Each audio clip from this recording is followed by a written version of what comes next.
बड़ा सुंदर प्रसंग है। श्री करमेती बाई जी, ऐसा स्वरूप है प्रभु की आसक्ति का, इनका आश्चर्य होता है। ऐसा तो केवल भगवत अवतारी महापुरुषों में ही प्रेम होता है। कैसा समर्पण प्रभु के प्रति, कैसा त्याग। और ये हुआ है भगवत चर्चा श्रवण से। शेखावत राजा की पुरोहित श्री परशुराम जी की पुत्री थी। इनका निवास स्थान खंडेला राजस्थान। अब परशुराम जी अधिकतर भगवत चर्चा ही करते रहते थे। भगवत नाम कीर्तन, भगवत चर्चा का प्रभाव होता है। अब प्रगट भी उन्हीं से हुई और बचपन से बैठ करके भगवत चर्चा सुनती रही। कैसे कोई बच पाएगा? भगवत चर्चा नियम से सुने और महाभागवत के घर में जन्म हुआ, कैसे कोई बिना भक्ति के रह सकता है? उनके हृदय में चर्चा सुनते सुनते एक बात बैठ गई बाल्यावस्था में कि प्रभु श्याम सुंदर ही अपने जीवन साथी हैं और तो सब मायाकृत है। पर क्या है कि लोक व्यवहार का, समाज में जीने का बड़े बड़े विद्वान आदर करते हैं। कैसे जिया? ठीक है, वो अंदर का भाव, पर बाहर से तो पहले क्या था कि हमारी पुत्री पवित्र रहे और इसका जीवन पवित्रता पूर्वक निर्वाह हो, इसलिए यौवन अवस्था के आने के पहले ही ब्याह कर दिया जाता था। ब्याह होके वो ससुराल नहीं जाती थी, माता पिता के पास ही रहती थी। अभी किशोर अवस्था की तरफ पदार्पण हुआ और ब्याह हो गया, निश्चित हो गया तुम्हारा पति ब्याह। अब अपने मन को एक सही रास्ते पर, सही दिशा पे चलाना है। पति पत्नी का संयोग नहीं, वो जब यौवन अवस्था के 18-20 इस पे गौना होगा, पर ब्याह 10-12 इतने पे ही हो जाता था, क्योंकि वो पवित्र बनी रहे, उसकी मन की धरा एक धर्म पूर्वक चले, ऐसी पहली मर्यादा थी। ऐसा ही करमेती बाई के साथ हुआ। ब्याह तो पहले ही हो गया, पर अब जब ये 16 वर्ष की हुई तो इनके गवने का संबंध, ससुराल भेजने के लिए, तो उनके ससुराल पक्ष के लोग आए। बड़ा उत्साह हुआ परशुराम व्यास जी को, बेटी का अब गौना होगा। और राजपुरोहित थे, धन की कोई कमी नहीं थी। सुंदर सुंदर आभूषण, पोशाकें खरीदी जाने लगी। जब इनकी ये बात पता चली कि कल ससुराल चली जाएंगे, ये भगवत कथा जो आज बचपन से लेकर अभी तक सुनती रही, ये छूट जाएगी। उनको पता था ससुराल पक्ष में एक बार भी रामकृष्ण हरि नहीं बोला जाता, वहां कोई भगत नहीं, बस वही संसारिकता है। कैसे जीऊंगी? प्रभु की चर्चा नहीं। ये व्यास जी चर्चा करते थे, इसलिए संतों का आगमन होता रहता था, तो दिन भर भगवत चर्चा चलती थी। परशुराम जी चर्चा बंद किए तो संत जन परस्पर चर्चा कर रहे। ये बच्चेपन से सुनती रही। अनुराग इतना श्री कृष्ण से बढ़ गया था कि अब चर्चा के बिना जी नहीं सकती। बावरो सो रस में फिरे खोजत नेह की बात, बावरा पंचा कोई प्यारे की बस बात सुनाता रहे। ये प्रेमी जन ही जानते हैं। अब उनके हृदय में इतनी पीड़ा हुई कि कथा छूट जाएगी, भक्ति छूट जाएगी, क्योंकि अभक्त के घर जाना होगा, वहां किसी भी तरह की भक्ति नहीं। अब क्या करूं? शरीर तो स्त्री शरीर है, जाना ही पड़ेगा। अगर भाव भजन भक्ति नष्ट हो रही तो ऐसा जीवन किस काम का? और ऐसा पति आजु किशोर सुघर सो लागे, रूप विवश पति पागे, काली बुढ़ाए होए जर जर तन, झगरत मोह न त्यागे। आज धनी कल रंक, आज है फिर है नाही, करिए से सो प्रेम होए नहीं, सुख जग माही। आज सुहागिन बन के फूली, भूली जग सुख पाई, काल अभागिन बन के रोवती नाते ये दुखदाई। याते बली बैरागिन बसिए, वृंदावन रजधानी। परम पुरुष सर्वेश्वर नागर, पति सब दिन सुखदानी। विचार किया करमेती जी ने कि आज तो किशोर अवस्था का पति बड़ा सुघड़ अच्छा लगेगा, और कल इसका रूप बिगड़ेगा, कल बुढ़ापा आएगा, ये जर्जर होगा, मोह से रात दिन पिशा जीव कैसे शांति को प्राप्त कर सकता है। आज इसका सुहाग भर के फूली फूली, कल विधवा होगी, मरेगा ये, मरण धर्मापति है। आज धनी है, कल भिखारी हो सकता है। ऐसा क्या बरवरूं, ऐसे पति के लिए परम पति का त्याग कर दूं? नहीं, अब तो बस जीवन का सार यही है कि नंद नंदन हमारे पति हो और उनकी राजधानी वृंदावन हमारा घर हो, वही हमारा जीवन हो। ये सब ऐसे, आज जवान है कल बूढ़ा होगा, आज जीवित है कल मरेगा, क्या ये विचार उसी के आ सकते हैं जो भगवत अनुराग में है।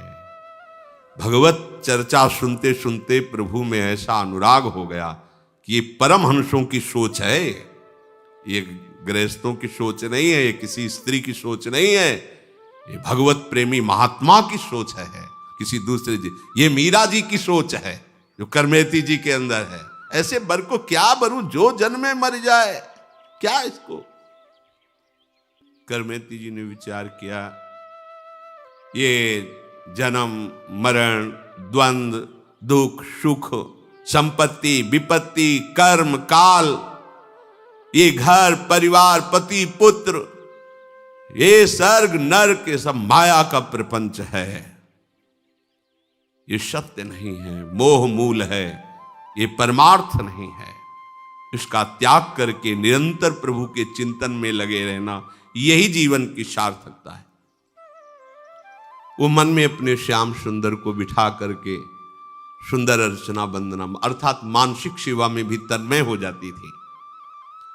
मन और बुद्धि का जब प्रभु में समर्पण हो जाता है, फिर उसकी एक भी वृत्ति ऐसी नहीं रहती जिससे वो संसार का पोषण कर सके, एक भी वृत्ति नहीं रहती। भगवत इच्छा से शरीर चलता रहता है, पर उसकी वृत्ति नहीं रहती, संसार के लायक नहीं रहती, वो ऐसी अवस्था को प्राप्त हो जाता है। माता पिता के मन में तो बड़ी प्रसन्नता है, लेकिन करमेती जी के हृदय में भारी क्षोभ हुआ। सुबह जाना है, पर सोच भारी, कहा कीजिए बिचारी, हाड़ चाम सो सवारी, देह रति के न काम की। ताते देवों त्यागी, मन सोवे जन जागी, अरे मिटे उर्दाग एक साची प्रीति श्याम की। लाज कौन काज जो पे, चाहे ब्रजराज सुत, बड़ोई अकाज जो पे, करे सुधी धाम की। जानी भोर गौनो होत, शानी अनुराग, रंग संग एक वही चली, भीजी मति बाम की। अब तो सुबह जाना ही है ससुराल। विचार में डूब गई, हमें क्या करना चाहिए। ये हड्डी और चमड़े से ढका हुआ ये शरीर बिना भगवत साक्षात्कार के छूट गया तो किस काम का रहा मनुष्य शरीर प्राप्त करना। इस शरीर को ही त्याग देना चाहिए। अगर प्रभु से विमुक्ता हुई तो मैं कैसे जी पाऊंगी। बहुत विचार आने लगे, क्या करूं।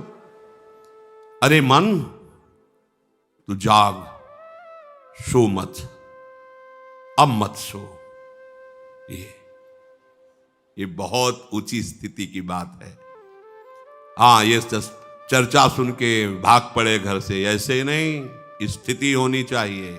बिना स्थिति के लिए मनमानी आचरण भ्रष्ट कर देगा, ध्यान रखना।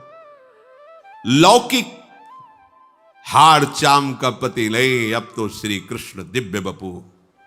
अभी तक कहीं कोई संसार के सुख का संयोग नहीं है। बाल्यावस्था से भगवत चर्चा सुनते हुए भगवत अनुराग में स्थित है। हृदय में निश्चय कर लिया, अब हमारे जीवन का उद्देश्य केवल श्री कृष्ण है। करमैती जी का निश्चय पूर्ण हुआ, भाग चलो। ऐसा ही होता है, भागो भागो इस संसार से, प्रभु के अनुराग में डूबो। ये भगवत कृपा से ही होता है, ये सिखाने पढ़ाने से नहीं होता। ये सिखाने पढ़ाने से मरकट वैराग्य होता है। बाबा जी बन गए अनुकूलता के लिए, भोगों के लिए, और जहां प्रतिकूलता आई तो ये लो अपनी लकुट कमरिया बहुत है नाच, फिर मनमानी आचरण। ये मार्ग ऐसों का नहीं है, ये प्राणों की बलिहार करके चला जाता है। अब हर कष्ट हमारे लिए सुंदर सुंदर सुख सामग्री होगा। हर विपत्ति, हर अपमान, निंदा, तिरस्कार, ये हमारी पूजा होगी।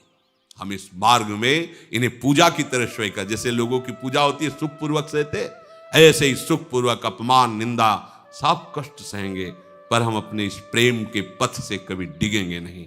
प्रेम पंथ अति कठिन है, सबको निभात नाई।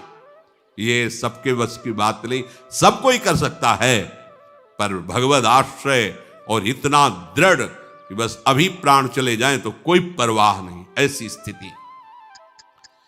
करमैती जी ने देखा कि सब सो गए, आधी रात का समय है। माता पिता को मन से प्रणाम किया और श्री कृष्ण की याद करके आंसू बहाते हुए घर से निकल पड़ी। वाह बहादुर, यह है बहादुर, इसे बहादुरी कहते हैं। पति के मिलन की सुबह वेला है, सांसारिक सुखों की भरमार है क्योंकि राजपुरोहित है, नवीन अवस्था है, स्त्री शरीर है, ये बहादुर चल पड़े। अब तो जो कुछ हो, नंद नंदन के सिवा, प्रभु के सिवा हमारा कोई नहीं। मैं चली री तहां जहां मोहन मुरली, मधुर मधुर धुनी बाजेरी, जमुना पुलिन सुभग वृंदावन, मोहन मदन विराजेरी। कैसा सुख होता है जो उपासक एकमात्र भगवान का आश्रय लेकर सारे संबंधों को तृण की तरह तोड़कर जब कदम बढ़ाता है। सच्ची सच्ची भगवान ऐसे गोद में ले लेते हैं उसे। केवल भगवान ही उसकी बात को जानते हैं और वो केवल भगवान की कृपा को ही समझ पाएगा, दूसरा नहीं समझ पाएगा। मैं चली री तहां, कैसा अनुभव हो रहा होगा जब अर्धरात्रि का समय है, सारे संबंधों को तोड़कर अभी तक घर के बाहर नहीं निकली थी, जानती नहीं वृंदावन कहाँ है, कहाँ क्या संसार का स्वरूप है। नंद नंदन को हृदय में रखकर चलो वृंदावन। मैं चली री तहां जहां मोहन, वो उपासक कर रहे हैं। उस समय की स्थिति को सोचो जरा, सारे सुख एक तरफ हैं, सारे संबंध एक तरफ हैं, जानती नहीं वृंदावन किस दिशा में है, कहां है, अभी तक बाहर ही नहीं निकली। राजपुरोहित की पुत्री है, अर्थात राजकुमारी की तरह पोषण हुआ है, सारे सुखों को तिलांजलि देकर। हाँ, नारी मुई घर संपत्ति नासी, मूड मुड़ाए भय सन्यासी, ये तो बात अलग है।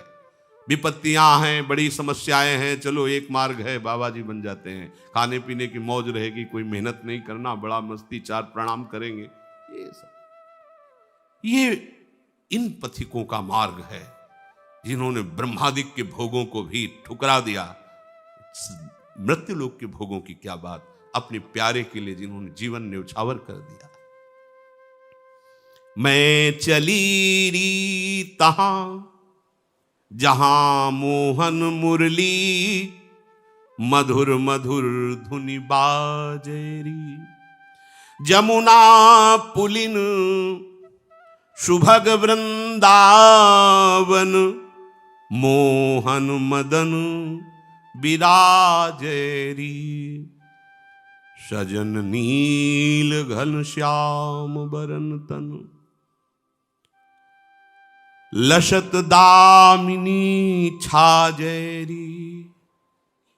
मोर मुकुट की शोभा बरनो, इंद्रधनुष दुति लाजेरी।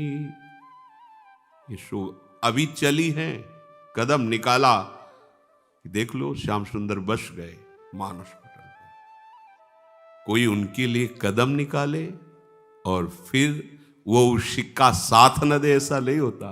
चल दिए, उन्होंने कदम उधर निकाला और वृंदावन बिहारी उनके मानस पटल पर, चल मेरी रूप माधुरी ले चलेगी तुझे मेरे धाम।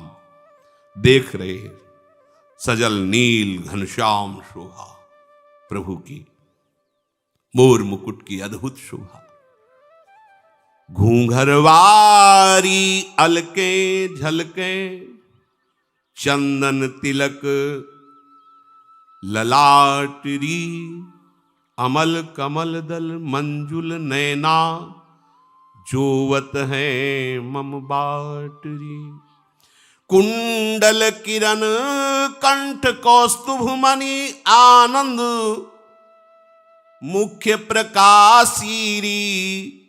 देखे बने वह चरण धरन गति, कौतुक कुंज निवासीरी।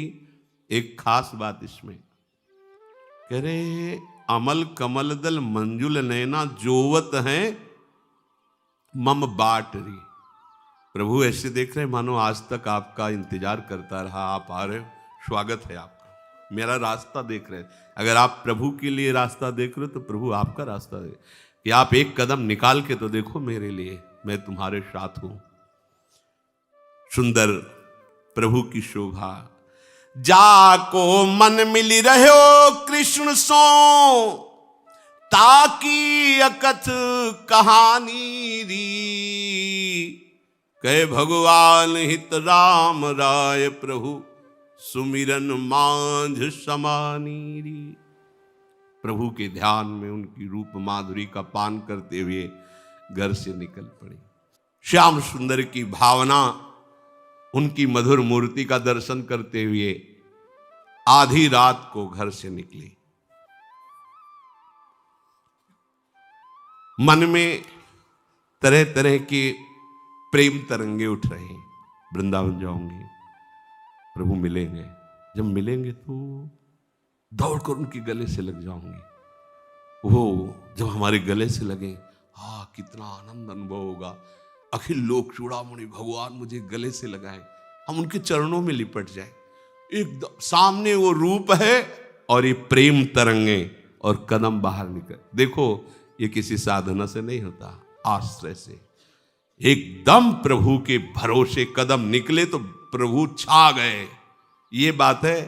ये जो इतने वर्ष हो गए भजन करते हो, हमें अभी भगवान नहीं मिले या आनंद नहीं मिला या हमारी मानसिक दशा नहीं पटली, तुम खुद देखो भरोसा किसका लिए हो? प्रभु का भरोसा लिए हो? अपने शरीर का, अपनी बुद्धि का, अपने आचरण का, अपनी साधना का? तो आओ फिर उसकी कसौटी है, उस पर कसो। और एक भरोसा तो कदम निकालते ही देखो, ऐसा करना नहीं है, इसमें निष्ठा देखिए। चिंतामणि ने तिरस्कार कर दिया, प्रभु के लिए चल पड़े, कोई रास्ता नहीं। कुछ दिन चले, गुरु कृपा हुई, भजन में लगे, फिर एक सुंदर स्त्री दिखाई दी, वो वैसे ही फिर फंस गए, फिर उसके पीछे पीछे गए। फिर अरे धिक्कार है, नेत्रों को फोड़ लिया। ये अनुकरणी बात नहीं करे, यहां निष्ठा की बात देखनी है। बस इन्हीं नेत्रों ने तो मुझे प्रभु से विलग किया, चल दी। कोई साधना करनी पड़ी, हाथ पकड़ लिया, जे भी गिरे गिरे क्या, वो प्रभु अनुभव करा ला था, हाथ पकड़ के निकाल। और वो विचार करें, इतना लंबा हाथ किसका हो सकता है जो मुझे कुएं से निकाल ले हाथ पकड़ के? अजान बाहु तो भगवान ही हो सकते। अब वो ऐसे पकड़ने कोई भगवान छुड़ा लिए? हाँ, बोले ठीक है छुड़ा लो। हाथ छुड़ा करके तो तुम जा सकते हो, नौ किशोर हो, मेरी इतनी सामर्थ्य का है। पर हम तुमको भी कह रहे हैं कि तुम मेरे हृदय से निकल के दिखाओ तो तुम्हें फिर हम जाने बड़े बलवान हो तुम। ये बात छुड़ाए जात हो निबल जाने, हृदय ते तब जाओ तो तुम्हें सबल सराओ, तुम्हें तब मानू बलवान जब निकल जाओ हृदय से।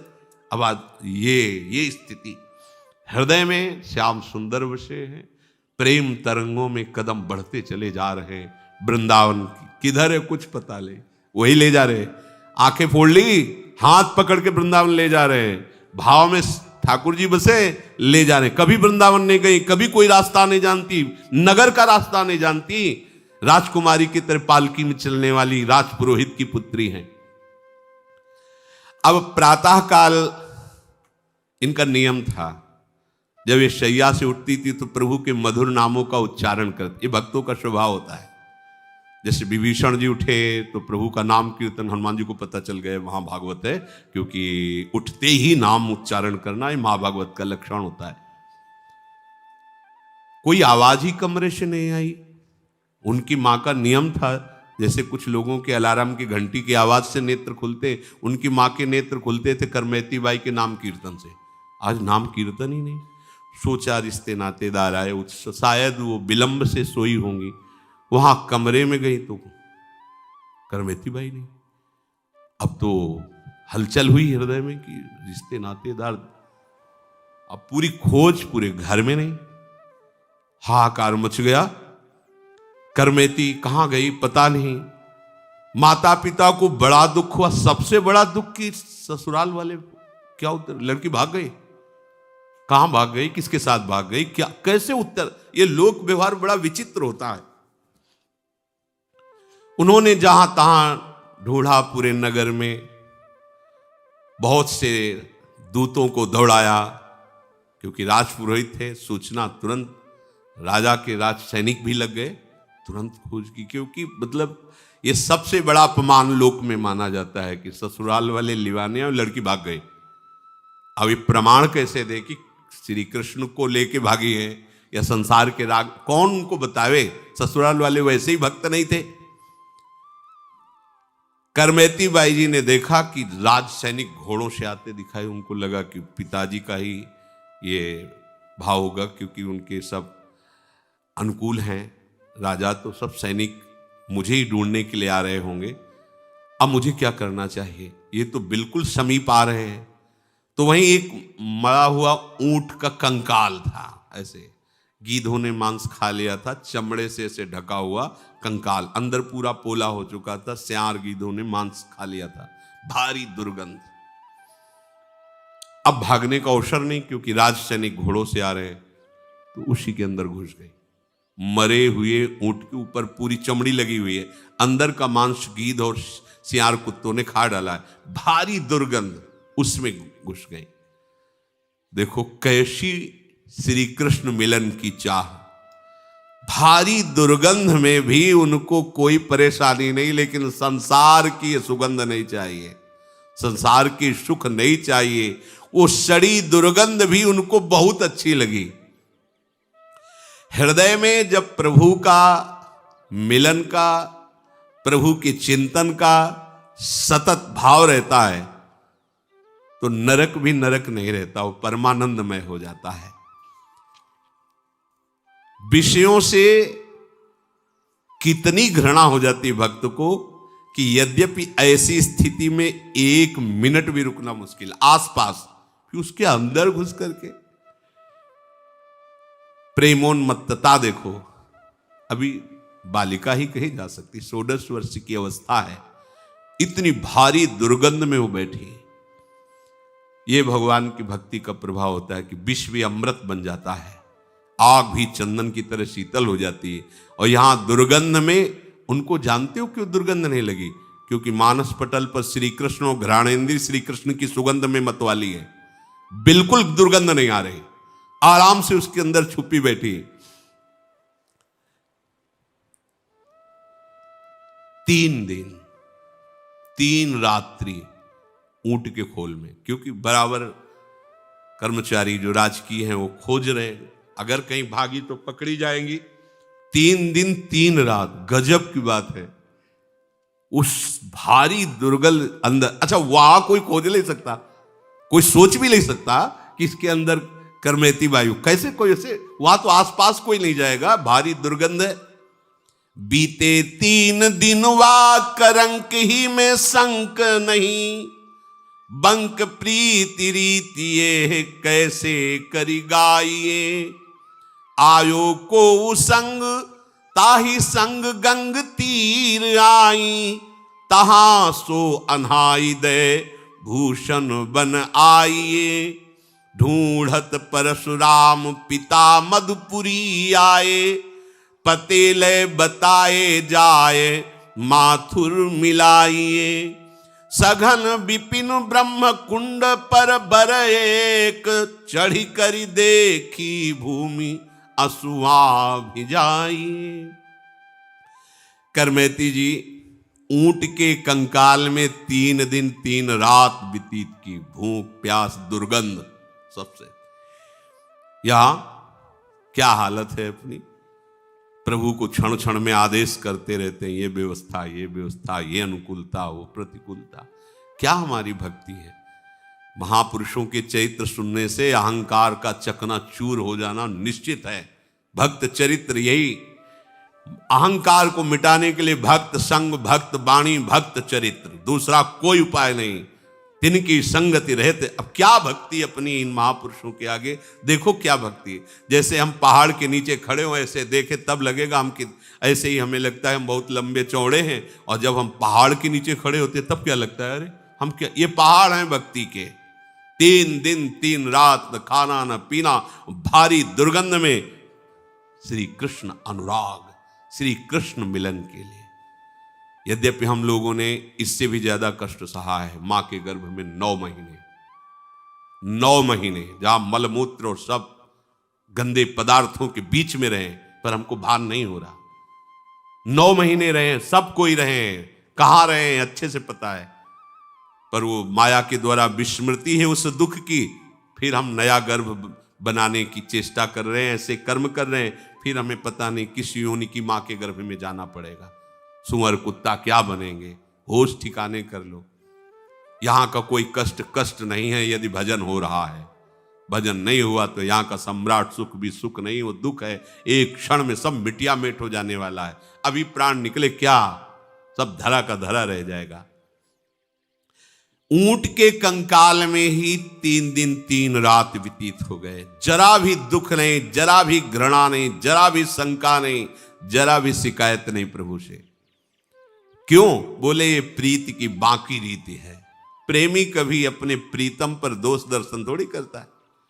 हम तो निकली आपके नाम पे और मुझे यहां रुकना पड़ रहा है, ऊंट के ऐसे सड़े दुर्गंध युक्त उसके पेट में। कैसे कोई वर्णन कर सकता है इस बाकी रीति का, प्रेम की। चौथे दिन ऊंट के कंकाल से निकली, क्योंकि बराबर से ढूंढते ढूंढते हार गए। उसी समय वहीं से एक तीर्थ यात्रियों का दल निकला, नाम कीर्तन करते हुए, बड़ा सुख मिला, उनके पीछे पीछे लग गए। वो गंगा स्नान के लिए जा रहे थे। शोरों में गंगा जी विराजमान, उनके साथ वहां गई, गंगा स्नान किया। देखो भगवान का विधान, ऊंट के शरीर में रहे, गंगा स्नान किया। फिर विचार किया, ये सोने की जंजीर, ये अंगूठी, ये कंकन, ये शोभा नहीं देते भगवत मार्ग के पथिक को। तो वही जो ब्राह्मण आदि तीर्थ पुरोहित होते हैं, उन्हीं को सब आभूषण जो कीमती सब उतार करके दे दिए। तहां से अनहाइद भूषण बनाए। कैसे? वृंदावन में अब कोई श्रृंगार नहीं, जो भी सांसारिक कीमती वस्तुएं थी वहां तीर्थ पुरोहित को दे दिया। अब परशुराम जी ने विचार किया कि श्री कृष्ण की रूप माधुर्य वृंदावन बात सुनकर के वो विकल हो जाती थी, तो वो और कहीं नहीं जा सकती, वो वृंदावन ही जाएंगी। और ऐसा ही हुआ। गंगा स्नान करके वहां से पूछते हुए वृंदावन धाम की उन्होंने यात्रा की। और वृंदावन धाम में जो अच्छे आभूषण आते वही उतार देते, यहां के कपड़े भी उतार दिए। बड़े बड़े पत्ते बट वृक्ष के जैसे ऐसे, उनको ऐसे शरीर पर गीली मिट्टी ऐसे पोत ली, ऐसे लगा ली। कैसा वैराग्य, गजब का वैराग्य। पत्ते से ऐसे शरीर के स्थानों को ढक करके रात दिन भजन में लगे। वृंदावन का उस समय वास अत्यंत दुर्लभ वास, क्योंकि सिंह, भेड़िया, चीते, मच्छर, सांप, बिच्छू, ये सब। अब आज तो आधुनिकता का बहुत कुछ नहीं, कहीं कोई बिजली, ये सब रोड, ये सब नहीं। बाहरी लोगों का तो यहाँ आना ही नहीं। जो भगवत प्रेमी हैं वही कोई कदम रख सकते थे, नहीं। वृंदावन केवल उन महापुरुषों के लिए था जो प्रिया प्रीतम के अनुराग रंग में छके हुए हैं, जिनके बस कर करवा कामरी कांधे में कुंजन माही बसेरो।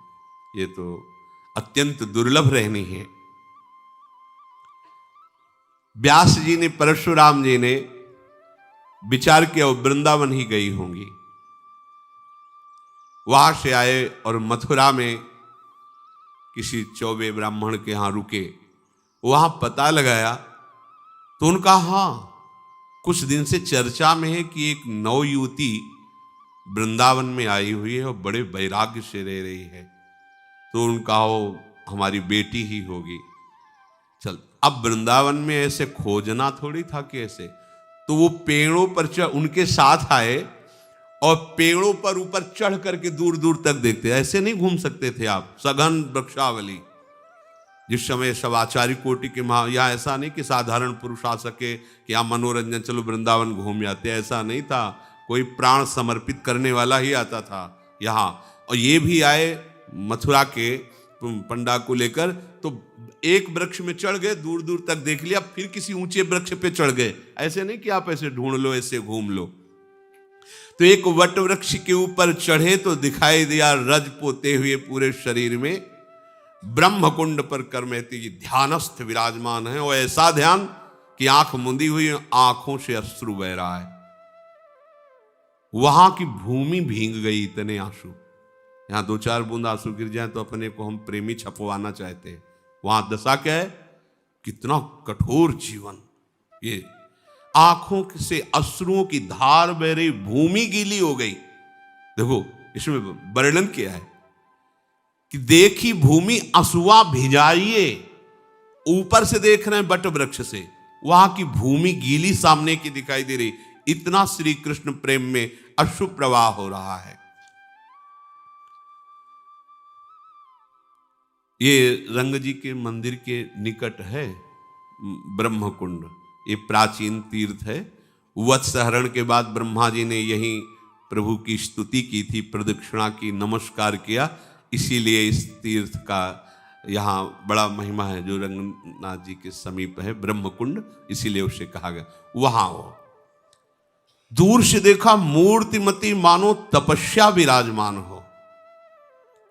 वृक्ष के ऊपर चढ़ के देख रहे थे सर्प, बिच्छू, बाघ, भेड़िया, हिरन, मयूर, पशु पक्षी, ये आसपास सब घूम रहे थे करमेती जी के। ये वृंदावन में बड़ो ही कठिन है। वृंदावन में बास महापुरुषों, यहाँ का मच्छर ऐसा डंक जैसे बिच्छू मारे, ऐसे यहाँ के मच्छर। पदों में लिखा है, नागरीदास जी ने पदों में लिखा है, यहाँ के मच्छर, मतलब वो पदों में रचना की कि यहाँ के मच्छर ऐसे थे। और ब्रजवासियों की हृदय वृत्ति बड़ी कोमल है और वचन बहुत कठोर है, हेलना पूर्वक। इनके प्यार को समझ, ए रे बाबा, अरे तो जैसे हजारों घूमे, चल आ रोटी खा ले। ऐसा लगेगा झगड़ा कर रहे हो, गरम गरम रोटी घी से चुपड़ी खवाए। इनके वचनों को जो है कभी अन्य भाव से न ले। इनकी जैसे गोपाल सहस्त्र नाम, ऐसे इनके गालियां निकलती हैं मुख से। जब ये बहुत प्यार में होंगे तो 2-4 गालियां ये आपको प्रसाद में देंगे। उसे कि हमें गाली दे रहा है, ऐसा नहीं, ये प्रसाद है इनका। हेलन पूर्वक बात है, ऐसे बात करेंगे मानो झगड़ा कर रहे हैं। हृदय इनका बहुत, ये बड़ा कठिन है ब्रजवास करना। अगर इनका अपमान कर दिया तो श्री कृष्ण का अपमान है। बात समझो, ये भगवत पार्षद हैं सदैव। बड़े बड़े आचार्यों ने यही शिक्षा दे के अपने जनों को भेजा है। और इनकी पवित्रता पर दृष्टि न डाले। ब्रजवासियों के जूठ टूक और घर घर छाछ में केवल ब्रजवासियों के लिए बातें कही गई। वो किस जाति पक्ष के ये भी नहीं देखना है। अब व्यास मिठाई विप्र की तामे लागे आग, वृंदावन के स्वपचलों जूठन में खाइए मांग, ऐसा वर्णन करते हैं। ये धाम है। संपूर्ण शरीर में ब्रज लगी हुई है, केश ऐसे बंधे हुए हैं, पत्तों की कौपीन लगाए हुए हैं, सूखे पत्तों की, हरे पत्ते भी नहीं, क्योंकि ब्रज की सब सखियां हैं, ये सब जो प्रभु की नित्य परिकर, यही सब वृक्ष के रूप में है। यह आए नहीं करना चाहिए कि बाहर से नीम है दतून तोड़ रहे फाड़ा हो, ऐसे नहीं, होश में रहो। ये भगवत धाम है। बहुत बड़े बड़े अपराध होते हैं, बहुत बड़े बड़े अपराध होते हैं। ऐसी चतुराई से वृक्षों को गिराया जाता है, पूछो तुम्हारी चतुराई वो जान रहे हैं। हरिराम व्यास जी करें, एक डाल काटने का दंड है करोड़ गौ हत्या, करोड़ ब्राह्मणों के मारने का जो अपराध है, ये ब्रज की लताएं। आज ये सब कोई ना तो सत्संग मान रहा है ना। एक लता तैयार होने में कितना समय लगता है, जो लगाते हैं वो जानते हैं। 40-40, 50-50 वर्ष होते हैं, तब जाकर वो अच्छा एक वृक्ष रूप धारण करते हैं। और चंद रुपए लगाकर उस वृक्ष की पहले धज्जियां उड़ा दी, काट के फेंक दिया, नाश कर दिया। कैसे जगह जगह दी, ना तो वृक्षों की कदर रह गई है, ना वृक्ष कोई लगा रहा है। जानते हुए ब्रज है। हमारे प्रिया प्रीतम तुम्हारे फ्लैट में नहीं खेलेंगे। लता भवन सुख शीतल छहा, श्री हरिवंश रहत नित्य जहां, तहां न वैभवा। हाँ, 4 लताएं लगी हैं, नीचे गाय के गोबर से लीप पोत दिया है, 4 पुष्प और ऐसे श्रृंगारित कर दिया, भावना कर रहे प्रिया प्रीतम। ऐसा लताओं का किसी भी तरह से हम ह्रास न करें।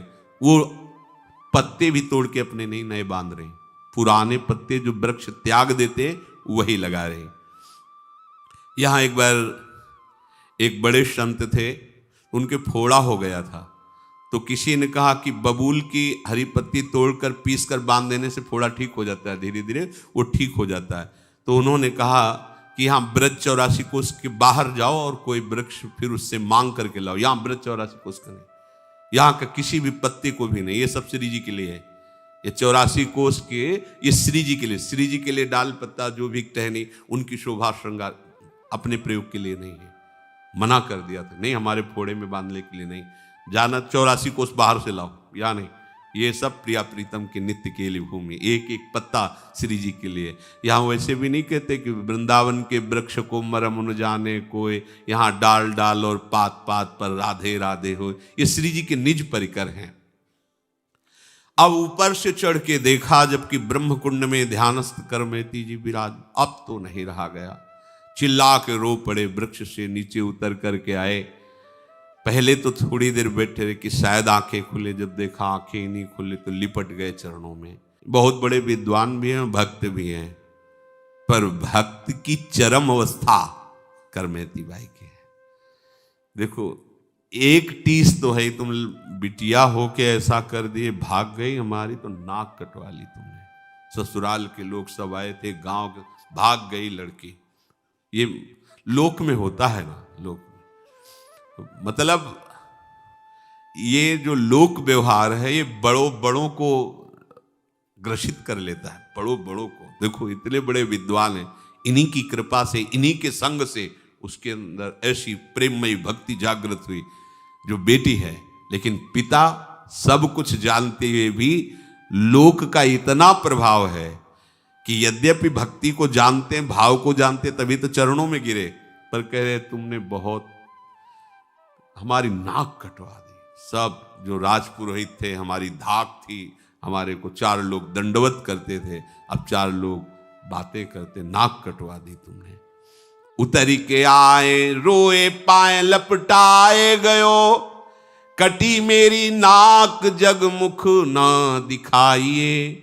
चलो गृहवास करो लोक उपहास मिटे, सासु घर जाओ मत सेवा चित लाइए।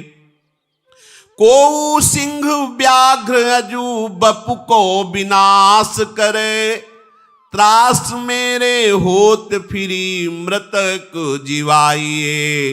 बोली कही सांच बिनु भक्ति तन ऐसो जानो, जो पे जियो चाहो करो प्रीति जस गाइए।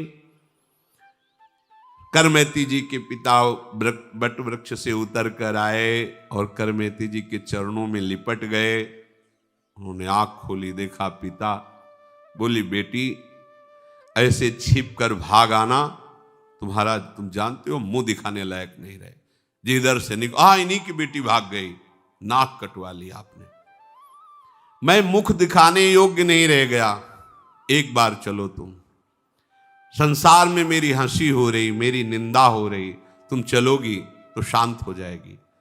ससुराल मत जाना, घर में रहकर, घर में ठाकुर सेवा है, खूब ठाकुर सेवा करो, भजन करो। और बात समझो, ये वन है, कोई बाघ सिंह तुम्हारे शरीर को नष्ट कर सकता है। मुझे इस बात का बड़ा डर लग रहा है। सासू के यहाँ मत जाना, ससुराल मत जाना, हमारे यहाँ ही रहना, अपने घर में रहना, ठाकुर जी का भजन करना, पर यहां से चलो। तुम्हारी मां तो ऐसा लग रहा है नहीं जाओगी तो मर ही जाएगी, जीवन दान दो उनको, चलो।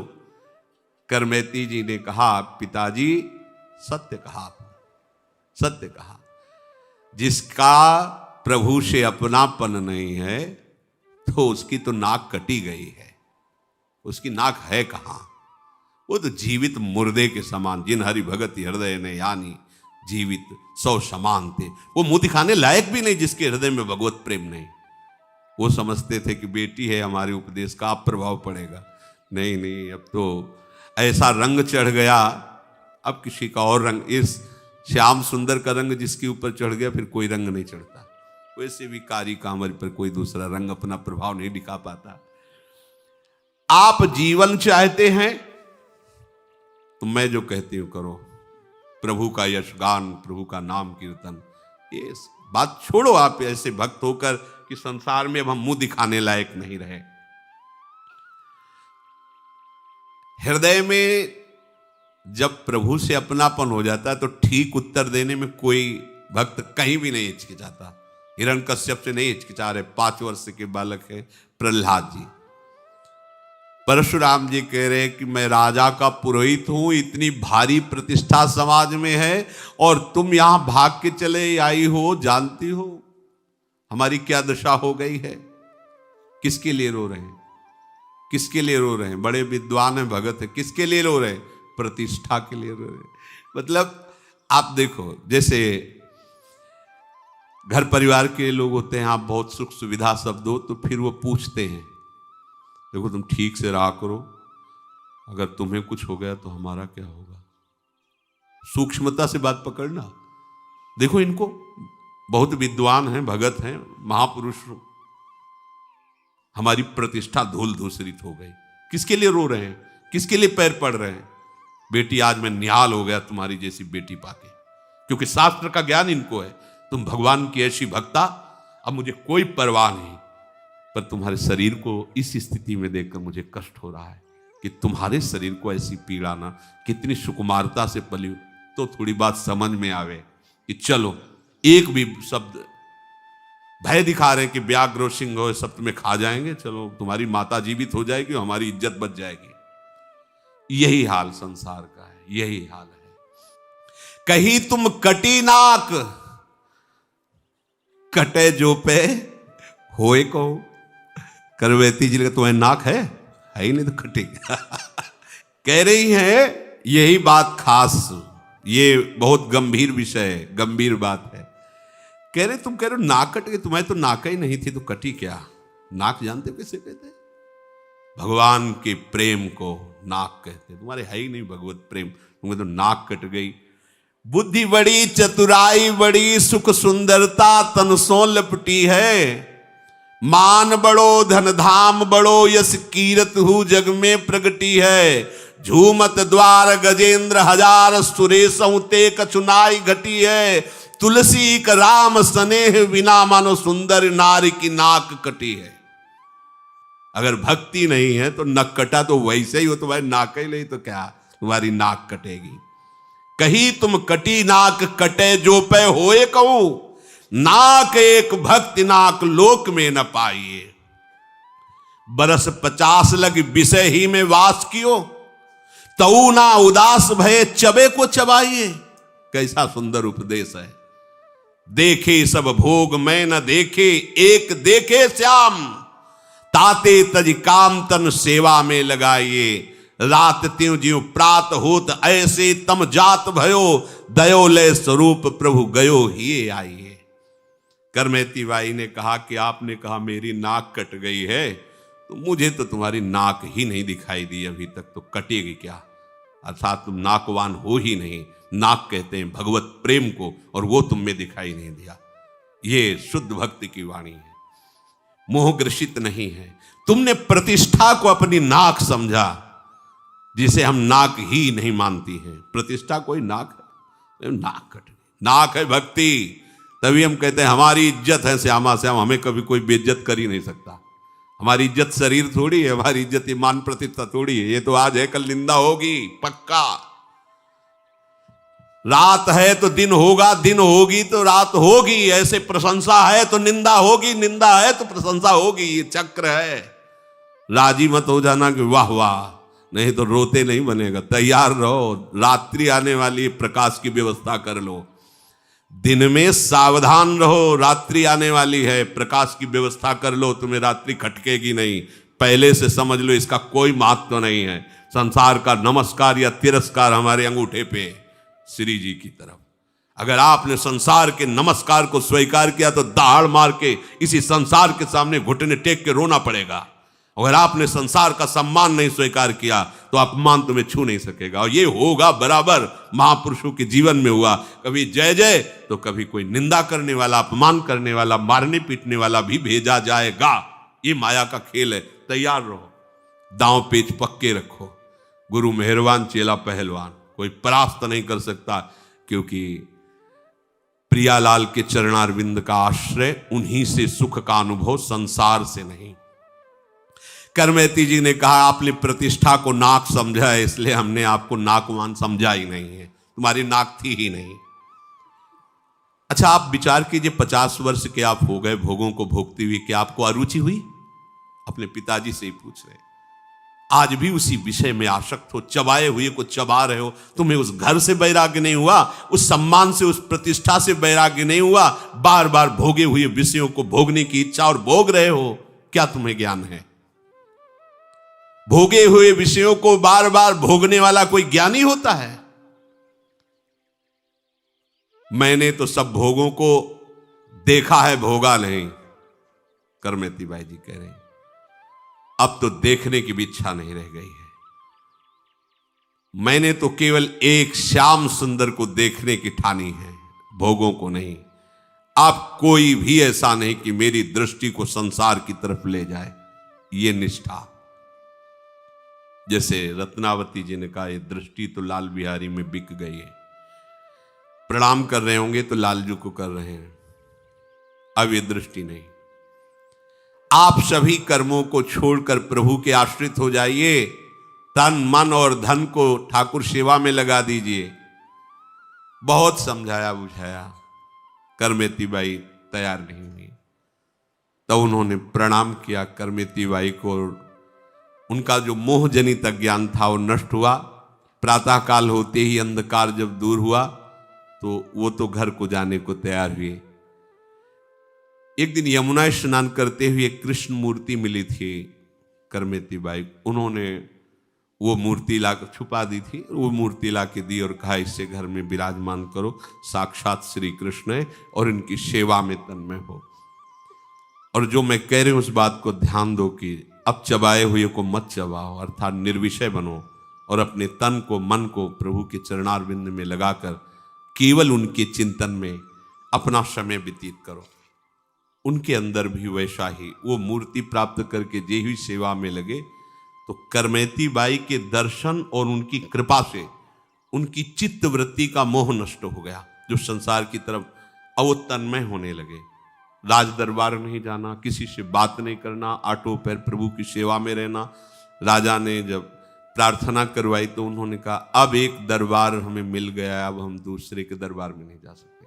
वहीं से सब चलता था, साफ जवाब दे दिया। इतनी हिम्मत भक्त की ही होती है, दूसरे की नहीं होती।